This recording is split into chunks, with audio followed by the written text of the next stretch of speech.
Hi guys, welcome back to the Shannon Show. Hello if you're new. So today's video is going to be a review of Control Z, which just dropped on Netflix. Feel free to comment down below your thoughts on my commentary. I'm always up for a chat, I'm always up for a debate. And if you like this video, give it a thumbs up. And if you didn't, give it a dislike. No hard feelings. So let's get into the review. So Control Z is another teen drama from Netflix, and it's actually a Mexican produced teen drama. And if you're subscribed to my channel, then you'll know that I'm a sucker for a teen drama. I love living vicariously through teen dramas. So I was pretty excited. I guess some people are automatically gonna think, is it like Elite because they're both Spanish speaking shows? Some people might be thinking, is this gonna be a copy of it? And I'd say after watching it, I don't think it's like Elite. Obviously it's kind of set in a school and the students seem to be well off financially. I do think even though we see similar themes, it is an entirely different show. So I wouldn't necessarily say if you liked Elite, you automatically like this. So in terms of the plot, I think the plot is pretty solid, and I think that is what is going to draw a lot of viewers in, especially people who like teen dramas. So the plot is that there is a hacker who ends up exposing the school kids, particularly the popular school kids, is secret, and it sends the status quo into disarray. And of course within that there is a whodunit element as well. So after reading that plot, I was pretty sure that I was going to be in for a drama heavy series. I was kind of suspecting there was going to be some regular teen tropes, maybe some sensationalism, but I thought all in all it could potentially be an entertaining experience. So in terms of what you can expect from the drama, like I said, you can expect the usual teen tropes. You've got the student-teacher affairs, you've got people sleeping with people's boyfriends, you've got people being outed, you've got romance, you've even got some drama between the teachers. It even touches on mental illness and it touches on bullying. So those are the things that you can expect. Now in terms of the key part of this series, which is the narrative, was overall poorly done, poorly executed. I think the script was a big issue for me. The script is poorly written. The dialogue was really bad, in my opinion. In terms of this whole hacking situation and how the drama unfolds and the revelations and the reveals, it wasn't as satisfying as I would have hoped. The first episode, we get a reveal and it looks like it's going to be promising, but for the most part, it wasn't really engaging. It lacked suspense and it felt really dragged out, and like we weren't really getting anywhere interesting until the final part of the series. Overall, I think the execution of these secret reveals were pretty poor. It kind of felt like when you were at secondary school and somebody promised you that they were going to bring you some good gossip, and then when they tell you what the gossip is, it's very lackluster and underwhelming. And that's what these secret reveals felt like to me personally. Some of it doesn't really make sense or doesn't really seem realistic in terms of some of the motives and some of the decisions that people make, especially the decisions made by the hacker, especially the reason we find out why the hacker is actually hacking everyone. When you actually think about it, it doesn't really make any sense why they would go to those lengths for that specific reason. But I'd be interested to know from people who watched it, what did you think about the secret reveals? Were you shocked? Or do you feel like it was a bit predictable? Or do you feel like it was a bit lackluster?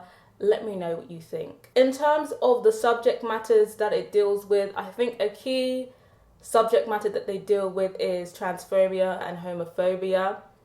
And it felt very superficial and counterproductive in my opinion. I think like the way that they've structured it made me believe that they felt like they were doing this whole transphobia, homophobia storyline justice, that they were being progressive, but overall it just felt very superficial, very surface level, and I'm not really sure if this was actually good representation. Obviously I went to secondary school not too long ago and the environment was very homophobic, was very transphobic, but I think that the way that they try and address it and try and almost resolve it in a progressive way, I think fell very flat. But I'd be interested to hear from you guys, especially if you are part of the LGBTQ plus community. What did you think about that whole storyline? Do you think they did a great job? Or do you feel like we shouldn't have been expecting much from them anyway? Or do you feel like it was counterproductive a bit problematic. Let me guys know what you think. Another key storyline within this series, which I don't think was done very well, was this whole bullying storyline. There was one character who was like the stapled bully victim in this series, and I struggled to kind of get into that storyline and be like, oh my god, I feel so bad for this bullied person. I couldn't get emotionally invested in that storyline because it was written so poorly and acted quite poorly as well. There's a lot going on with that storyline. It's very violent, it's very jarring, cringy at times. And then they had this whole redemption arc with the bully, which I thought was entirely unrealistic, especially when they started involving the victim's mother inside that redemption storyline. I personally don't think that would make sense. I personally found the interaction with the victim's mother and the bully in the redemption arc very odd and unrealistic considering what goes on in the series. But I'd be interested to hear from you guys what you thought of that whole bullying storyline.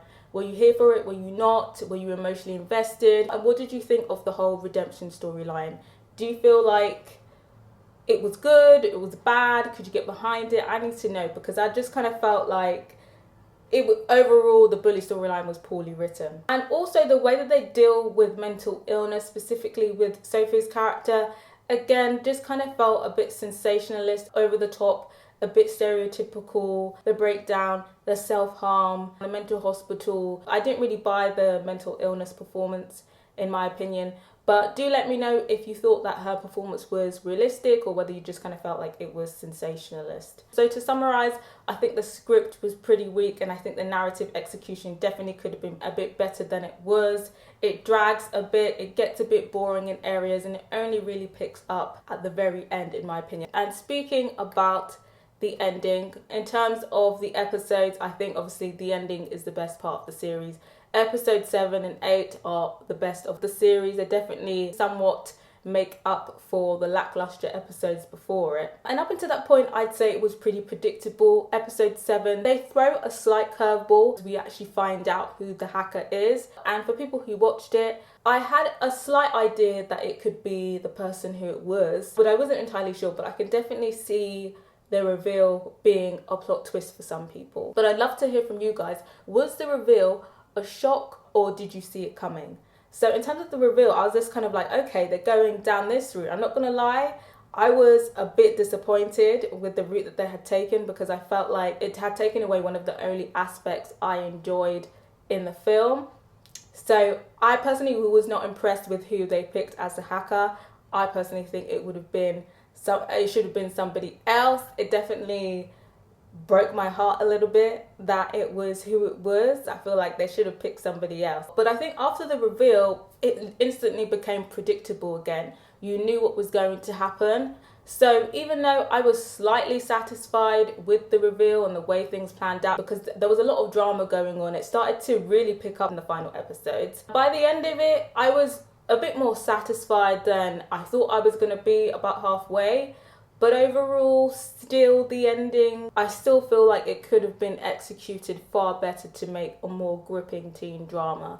But what did you guys think of the final episode? Were you here for it? Were you kind of expecting it? Did you think it was predictable? But yeah, what did you guys think of the final episode? Were you here for it? Did you still kind of feel like it was predictable? Were you satisfied with the ending? Let me know. So moving on to the cast, I think overall the cast was okay. None of the performances really blew me away. I think obviously there were stronger actors, so therefore Raul, I think, was a strong actor. Sophie was obviously a strong actor. Javier was a strong actor. Those are the kind of the people that stood out for me. But I think the script obviously just doesn't do these characters any favors. I have to point out is all of the bullies, Gary and his bully friends, all look about 30 years old. They all look like they have been held back 10 years at school. It just didn't look realistic. Gary looks like he has 3 kids and a house. So again, with these castings, it's getting a little bit ridiculous. I think there was one interaction with a brown Mexican person, and it wasn't particularly a positive one. And I struggled to believe that in this whole school there was literally like not one brown student.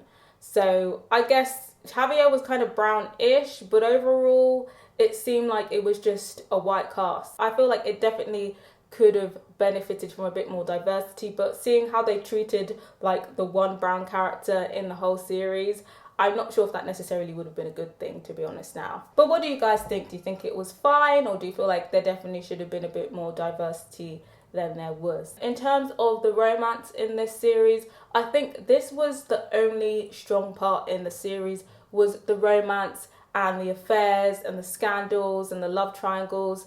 Those were the only bits that I found engaging and entertaining. I did enjoy the storyline with Isabella and her boyfriend, but I think I was most invested in the love triangle of Sophie, Javier and Raul. And they definitely took us on a trip with that relationship in terms of who is she going to end up with, who do we want her to pick.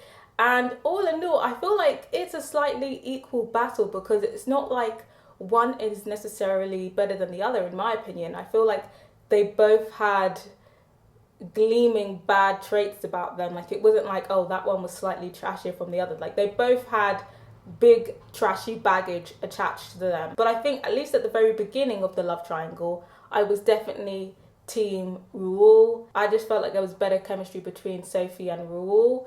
I liked Javier at the beginning, but he started to get a little bit annoying. So that's what kind of drew me to Raul. And even by the end of it, obviously they both have trashy baggage attached to them.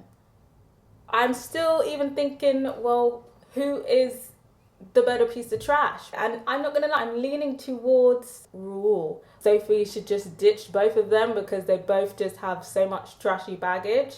But I think by the end of it, I think Javier is slightly, only just, the better candidate, the better trash candidate. But I'd be interested to hear from you guys. Who were you shipping midway, and who are you now shipping at the end if you've watched it? So in terms of the production, I think the cinematography was pretty good. There was, quite a few good looks in there. I think they captured the school environment well, the party environments well. The final shot was actually done pretty well. I think that was a smart shot, having a little drone zoom out of the final shot, and the assemble and the composition of that shot was done very well. There was one thing that I didn't like, was the whole observant edit that they put in, like the whole Sixth Sense edit where they zoom into objects when someone is observing something or whether somebody's having a flashback.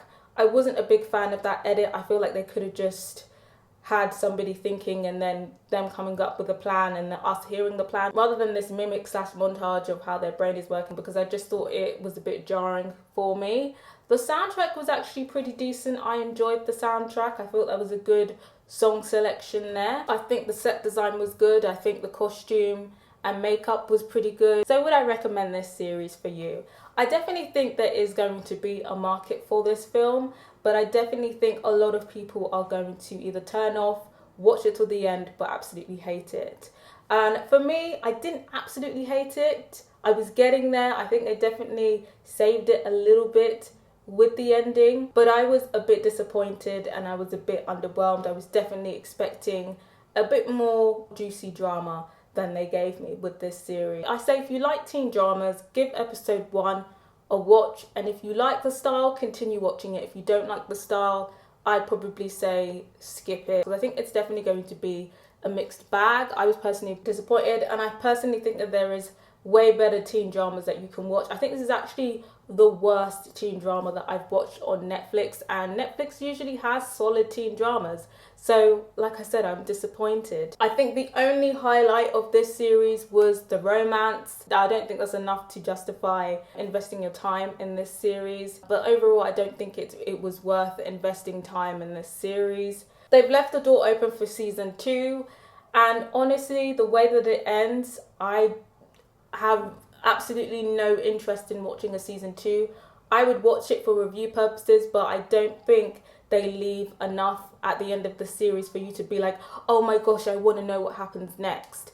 I would be satisfied with it being one season. But do let me know if you would like to see a season 2 and what you would like to see in season 2, because I guess there is the only thing that we could think of in terms of season 2 is consequences and of course what has happened to a particular character. There's a lot of drama going on in the episode, but it's just not very engaging. I couldn't really invest in it or engage with it. It was purely, okay, I need to watch this, I need to get through with it. The pacing definitely could have been a bit better, and I think it definitely could have been a shorter series, because I feel like episode 1 to 6 definitely dragged way more than it needed to. So I think they definitely could have concised it down, in my opinion. So I think, taking everything into account, I'm going to give this season a solid 2 out of 5. It's almost a 2.5, but I just think the writing and the execution of this show is just way too poor for me to justify giving it anything more. Like I said, I wouldn't say skip it. I'd say give episode 1 a chance, and if you like it, you'll probably like the rest of the series, and if you don't, you probably will be dragging yourself through the rest of the series. But if you haven't watched it yet, I'd be interested to know if this is something that you were or are thinking about checking out. And if you have watched it, do let me know what you thought about it. Did you like it? Did you not? Did you just kind of think it was okay? And what would you rate it out of 5? Of course, do let me know what you thought of my review. Subscribe if you haven't yet, and if you have, don't forget to press that notification bell so you know when the next review is dropping. I'm almost at 1.3 subscribers, and I'd appreciate if you help me reach my short-term goal. Till next time, guys. Bye.